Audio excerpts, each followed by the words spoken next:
আজকে বানাইছি সাদা পনির, বেশি মশলাও দিই নাই, অল্প মশলায় রাঁধছি আর হলুদ ছাড়া বানাইছি। তো কেমনে বানাইছি দেখো।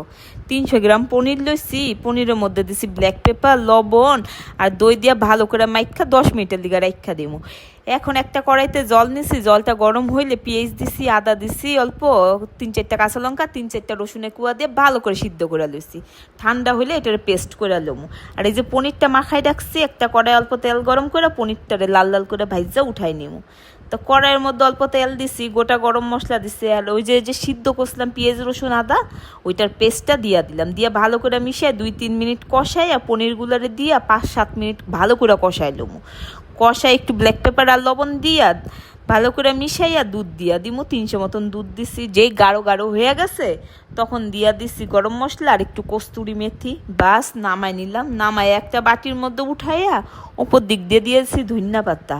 এই খামু গরম গরম ভাতের লগে। তোমরা চাইলে পরোটা, লাচ্ছা পরোটার লগেও খাইয়া দেখো।